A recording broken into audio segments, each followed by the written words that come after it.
Hello.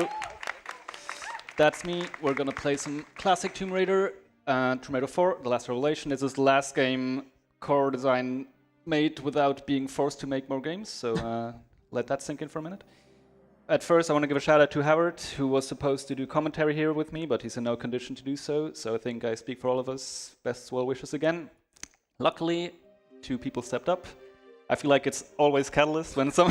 Also, somehow I curse my commentators because they keep on not showing up. So thanks again for being here for me.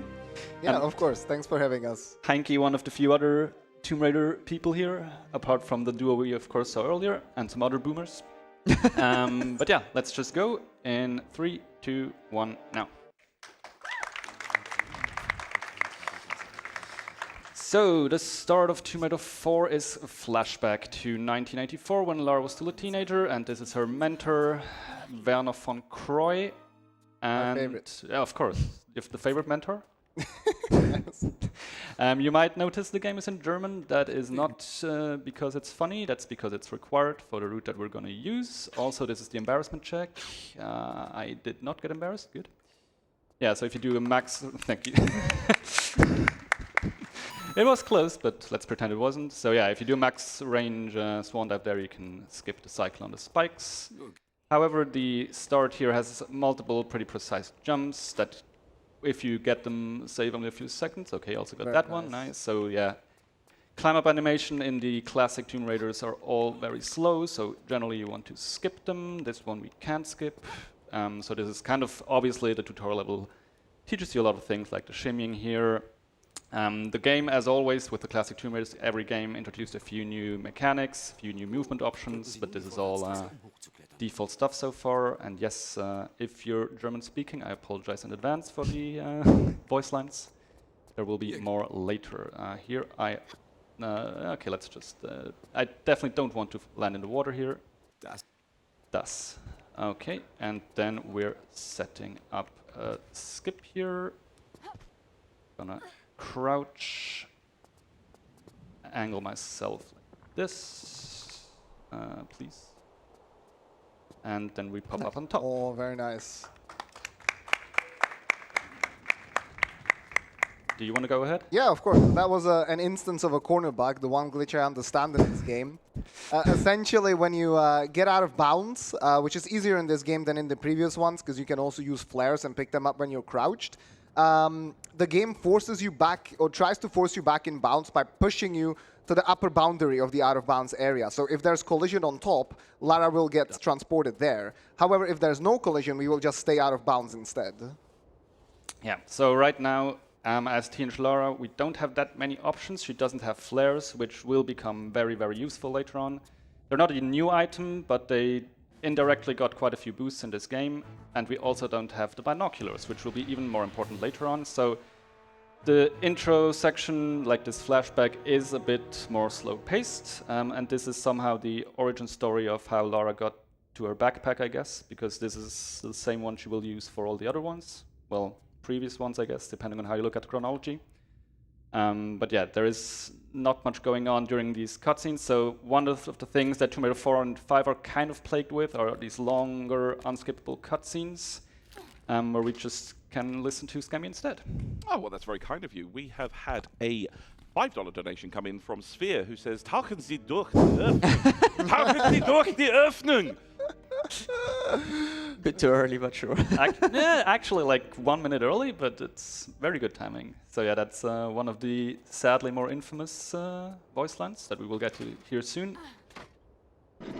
So Werner will instruct Lara very angrily to perform a diving roll, which is what he says in English.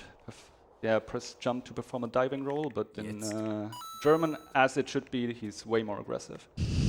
And this will actually come up here. So we have these poison darts that will poison Lara for a very short time.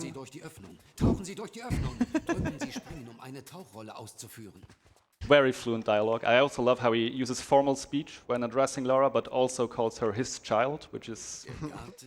yeah, let's not go into that. And I'm not German speaking, and I deserve an apology. Fair enough. You also may be granted an apology then. Yeah, and here we just have to wait for Werner to slowly make his way towards this switch, which will then open the gate. So the interesting thing about most classic tumors is like the actual gates that block your progress. Those are very difficult to skip, but anything that is not a gate usually is way easier to skip, which is quite interesting. Here we have another corner bug, hopefully. There we go. Yeah, very nice, very clean. And then we have the bane of everyone's speedrunning experience with the Tomb Raider 4 and 5 games, which are the swinging ropes, because they kill your momentum pretty much instantly, but that barely made it, so that's good. Just have to flip this switch, and then we're out of here. Luckily, this doesn't kill us, so we can just run out, which brings us to the second half of the introductory sequence. Interesting load time. And this is basically one longish race against Werner, who will now go into another monologue about how Lara is inexperienced and needs to become more cunning, and this will prove her worthiness and stuff. So scan me, please. Go ahead. Thank you so much. We have had a $20 donation come in from Cutscene%, who says, really glad we could get this Cutscene% for free. Usually we get it as a donation incentive. And speaking of donation incentives, that has gone towards the Pride Link sprite choice for SMZ3 and the Beat Cheaterman boss for I Wanna Be the Boshi. Pride Link is in the lead with $20, $10 on Mog, so everything to play for there. Thank you very much. I also appreciate some good cutscene%, as you can tell. So one thing you may not have noticed there is Werner kind of cheated. So he gave us a countdown on 3, but he already started running at 2 because he's funny. So I think it's warranted that we will also take a shortcut here and there. That may have been early, so I will have to take the... yeah, never mind. All good. So as you can see, there's also a timer, so this is like a race. In the end, it doesn't really matter, like progression-wise, whether Werner or you make it to the end first. It's just Werner takes forever. Well, so am I, apparently. Is there like a time limit or something? Well, at some point you will just... No, not really. It just basically you get a slightly different cutscene at the end, whether he's first there or not. But yeah, I'll be first anyways. Which leads us into the longest unskippable cutscene. Oh, no, that sounds just in time. Thank you, Sui. That is a $45 donation from Sui, who says, now the only thing I'm missing is Metroid speedrun pants. And Sui has redeemed the Metroid shirt, as well as put the money towards the Beat Cheaterman boss for I Wanna Be the Boshi. Perfect. Yeah, more German dialogue, also culminating in one of the most infamous ones. It doesn't matter if you're playing in English or in German. If you run this game, you will hear my leg, or mein Bein, like non-stop, because yeah, sadly that's like the one big downside of this run has always been, yeah, if you have to reset, you have to go through these cutscenes. So far we haven't really found something. There is a TAS-only strat on PS1, I think, where you can somehow get flares early on in like the prologue levels, but yeah, that's nothing we should concern ourselves with. But yeah, so story-wise, Werner will now retrieve the iris, which is contained in the center globe structure, and then the whole cave will crumble. And Lara will very dramatically have to leave him behind, which I'm sure he will take very well.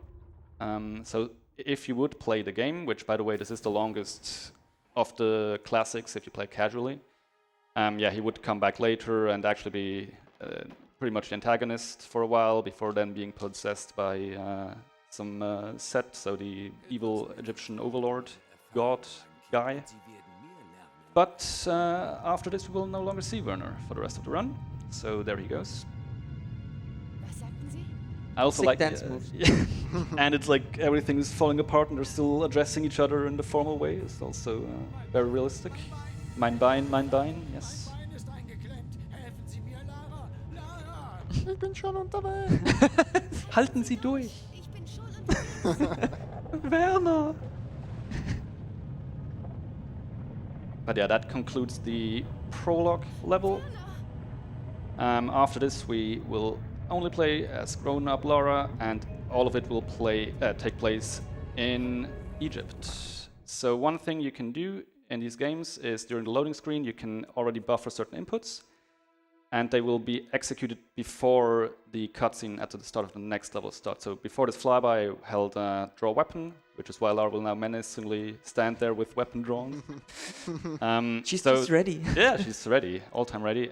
So with drawn weapons, when you're standing still, you turn faster, so this is a very slight optimization, nothing really too important. Also, like the title card here says Egypt today, not present day, just actually today. It says Ägypten heute, actually. Period. Thanks for reading it out. I didn't expect that. Yeah, so now we're grown-up Lara. As I said, we have quite a few more options grown-up Lara that you will soon get to see. On the left side, if I had taken the left route, there would have been a quite long flyby cutscene that I can skip simply by going around it. One interesting thing, you can see, of course, I quite regularly use the sprinting mechanic. Also, yes, I'm picking up some flares here. There we go. So the sprinting mechanic in Tier 4 got revamped. It was introduced in Tier 3, but in Tier 3 you were only able to sprint if your sprint or stamina meter was full, while in Tier 4 you can sprint pretty much whenever you want. I tossed down a save there that we will use later on. Just keep that in the back of your head. And there we saw the first instance of how to use flares to go out of bounds. This is the first game that allows you to pick up flares or any item pretty much while crouched. And it turns out if you pick up a flare while your back is facing the wall, I'm not sure if that's correct, whatever, then you very easily can get pushed out of bounds, which, as Kata explained earlier, is what we kind of want to achieve.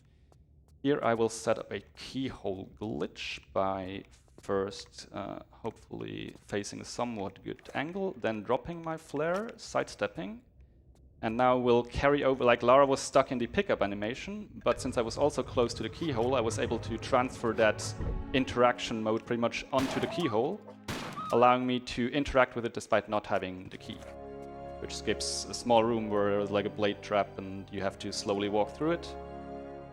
And up next is a so-called flare jump, which uses a very similar principle. So we'll again have a flare next to me, but instead of picking it up or transferring the interaction to anything, I will try to interrupt it and do a very long-reaching jump ahead of me without collision. That allows me to skip ahead. So on the left side, there's, maybe you saw it, a big statue that is currently, the mouth is filled with sand, so I would normally have to somehow empty that and stuff, but hopefully I can skip that. Yes, okay, so now it should be just on the left. Did I? No, perfect, okay. Yeah, that's Nice. Yeah, if you're too far on the left side, you can just completely bypass the entire tunnel and land out of bounds, which in this case would be unfortunate. But from now on, we regularly want to stay out of bounds because, From now on, we will very regularly use the binoculars, which I announced a bit earlier, and that introduces the wonderful world of advanced look triggers. So, in the classic Tomb Raiders, when Lara is out of bounds, the game uses other actors than Lara to interact with triggers. There's kind of a priority list of what it uses, so once Lara is out of bounds, which is right now, it will first check for enemies that it can use and stuff like that. And at the very bottom of that priority list is the camera, which, thanks to the binoculars, we can throw quite far ahead. Hopefully that triggered, good.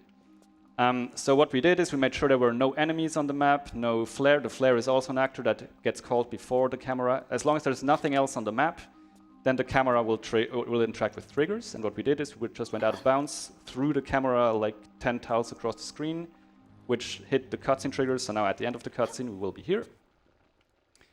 Which now brings us to the first and pretty much only puzzle we will solve in this entire run. And puzzle is quite the generous word, I would say. So we basically push this block 3 times, and then we're done with the puzzle. And since, as you can see, that takes quite a bit of time, Scan Me, please go ahead. Thank you so much. We've had a $10 anonymous donation come in.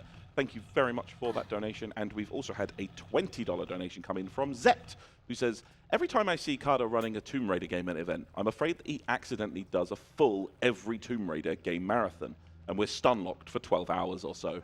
So thank you so much for your $20 donations. That went towards the Transpride Samus Metroid Sprite Choice in SMT3 and the Beat the Cheetahman boss in I Wanna Be the Boshi. We are approaching that run and that incentive as well. So keep your donations coming in. We are just $71 away from $40,000 raised for Alzheimer Fund. Let's go. Thank you very much. And yes, the Tomb Raider Marathon surely will be a thing one day. I don't know. We'll see. I mean, you've run all the games by now, right? Well, yeah, but I'm also kind of in a bit of a hurry because they're working on the next one, and I kind of don't want to learn that. So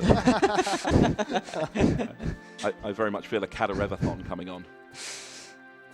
Yeah, so here I will do the same thing again. At the start of this level, I will hold forwards, walk, and flare. So you maybe heard Lara like prime a flare there and saw flickering. That is because I need that flare to run out before or while I'm basically out of bounds, because as I said earlier, flares also count as actors the game may use. I will use this flare first here. You get on top of this. Don't worry about it. This all makes sense. Jump here. So in front of the good thing I saved. In front of the level entry there was quite a big trigger that would spawn some enemies, which is why side flipped to the left to avoid all of that. And now I will have to wait for the flare to run out, the other flare that I used earlier. Because then there we can lower this part, pop out, and now I will just make my way to the next convenient spot where I can use my binoculars again to hit the next level exit trigger, which will then bring us to the cheap chase, which has quite some good music. However, that was also the case for Tomb Raider 2. There was a skidoo segment there that had very good music, but Sphere in the audience somehow was the only person who disliked that music, so I hope this one is more to his liking. Once I could get the exit there, good. So what I will do, the music will go again later, don't worry. I will have to save and load here, sadly, so it will go again. But yeah, here I will toss down another save. Also keep that in the back of your mind. You can see, you maybe saw the Jeep there very shortly. Oh, okay. I will save, I will load, the Jeep will start moving. Because I hit it with the the trigger, Lara was out of bounds. And now we just sit here waiting for that Jeep. Oh no. Wrong people on the couch, I'm sorry. So, as I mentioned earlier, when Lara is out of bounds, the game uses other actors to interact with triggers. And right now there is an enemy driving in the Jeep, driving away from Lara, who is not very excited to follow him. But what we're basically waiting for is for that Jeep to reach the level end. So we just sit here and wait while menacingly looking at the camera with her ponytail clipping through her neck, I guess. I thought there was a beard. Yeah, everyone always says, nice beard. Classic, yeah. So I don't know, can I get some feedback from Sphere? Where is Sphere? Oh, I can make a thumbs down. Oh. Thumbs down from Sphere. Disappointing. You can't just look at him like that. Sphere needs to donate at least $10 to give the thumbs down. Fair. There we go. Yay! Very nice. So as we clearly just saw, Lara drove to this part of the map. There she goes. Masterful. Good parking. Yep. Like a glove. All right. So this is where we will quite rapidly go through the levels, because luckily, or well, depending on how you look at it, but yeah, Tier 4 made it so that you can revisit, or have to actually revisit, certain parts of a level, which means the sub-levels are usually a bit more tightly packed, which is good for us, because that means we can reach the level exit triggers with our binoculars quite easily. So that's one level. Then we can simply go to this wall ahead of us to hit the next one. And in the next one I will have to do another one of those flare jumps that I also did earlier at the statue with a sand in its mouth. This one is also quite tricky because we actually have to jump through quite some thick collision. However, with us running here, there are also 3 scorpions that spawn, and obviously I want to have those gone, else I can't use my binoculars to reach the level end. And that's the last time we will shoot any enemies, so total casualties is 2 dogs and 3 scorpions, which for a Tomb Raider game, that's quite solid, I would say. So I have to set up this flare jump here. So again, here I'm a bit in a tight spot. If I go too far left, I end up out of bounds, but that worked quite nicely. Thank you.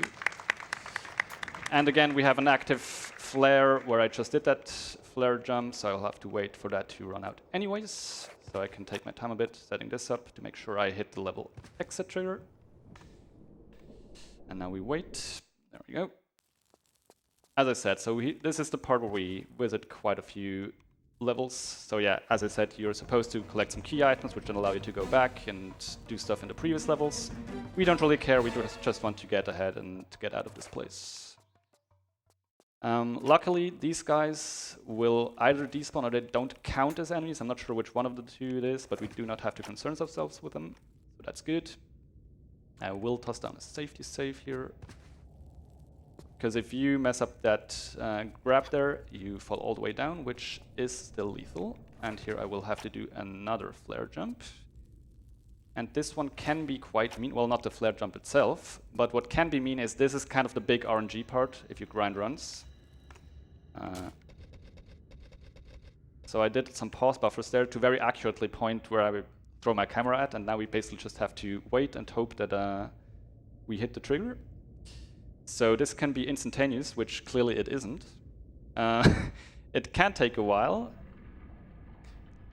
We're about as far in where you could get a bit worried, yeah. So that's where the safety save comes in. Okay.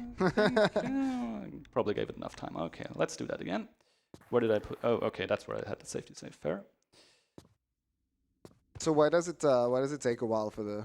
That is a good question. Trigger, I assume we trigger something that then triggers the level end. Okay, I but see. That's. Good just explanation. Yeah. We confuse the game. Yeah, exactly. Yeah, okay, yeah. As always. Yeah. Trick the game into being confused. Yeah. That is not the correct one. Hello. But why can I? Ugh. There we go. Yeah, so what Caddy's doing there, he starts holding the button to move the camera inside of the binocular, and then he mashes pause and unpause to get only a certain amount of movement from the camera. All right, next try. Remember, it's 6 first and not 3.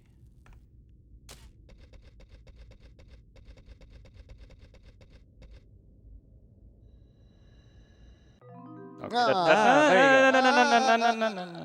that's a good sign, but Oh, you only triggered the music. yeah, that was like a secret chime. So we found a secret, but we still have to hope we get the. Very nice. We're lucky that the secret wasn't a hard lock.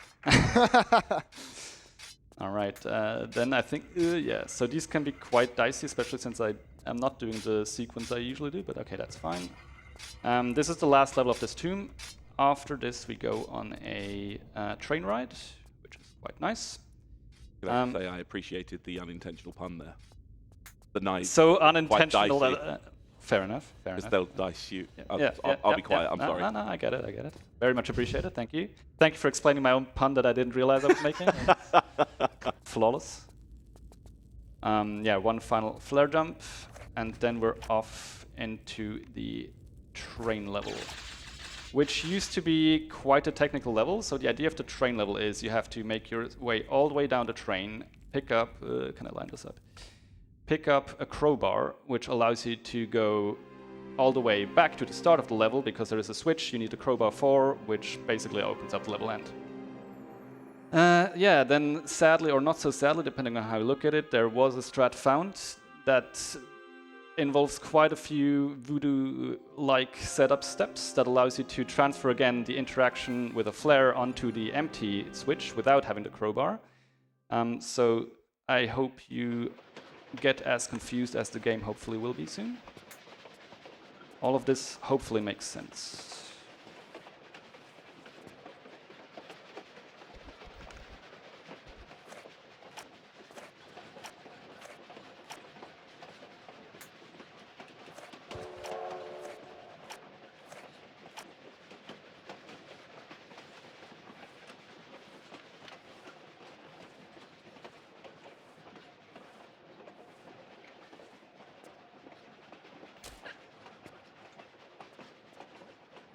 Slightly too early. So we need to time the flare running out with me getting close to the switch, which is like a few frames you have. Still too early. Getting there. Yeah. And then the most important part is, of course, exiting the train.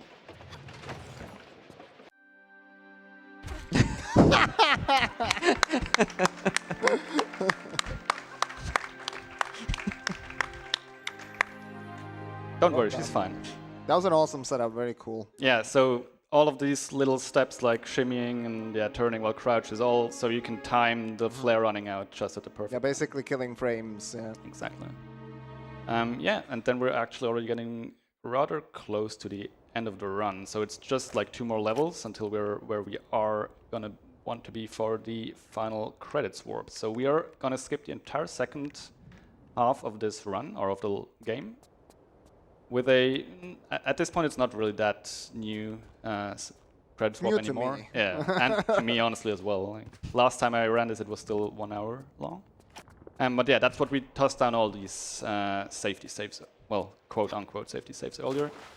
So the idea is when you load into a level, the function that calls triggers starts before the functions that update the level indexes, basically. So every tile in the level has an index, and by tossing down saves in other levels, we can transfer those over into the newly loaded level.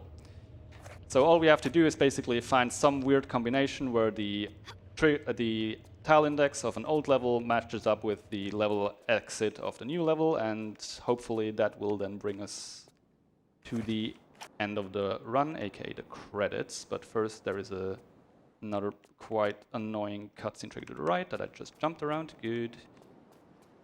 Last time we see this way of, yeah, maybe drop the flare first. That would help. There we go. One more embed. So drop the flare, crouch, pick it up while crouched, pushes you out of bounds. And then you win. For the trigger, and then you win. Yeah. Exactly. So this will be the last level you really see. As I said, it's pretty much the halfway point, both casually and in the old route if you were to run it, which I can recommend because it has some funny glitches that we no longer use. And this is where we set up the final credits warp. So again, I'm gonna save here, and then I need to remember some stuff.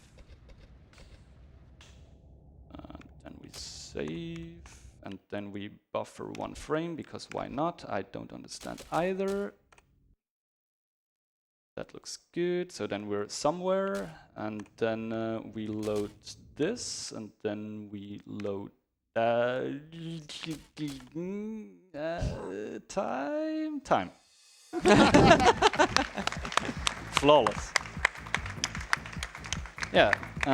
Sorry, Sphere. We have to listen to the music again, but. Hope you can forgive me. But yeah, that's Tomb Raider 4, the last revelation. As I said, this was kind of the studio's attempt to get out of their contractual obligation to produce more classic Tomb Raider games. So they actually scripted it at the end. If you would play it casually, the last cutscene would be Lara getting like buried in the crumbling pyramid of Gizeh.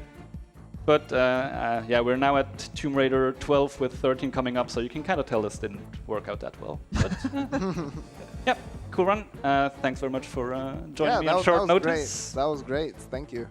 And yeah. If I can get in quickly with one final donation, we've had a $5 donation coming from Big Clippy, who asks, if you softlock out of bounds in an Egyptian ruins, does that count as being mummified?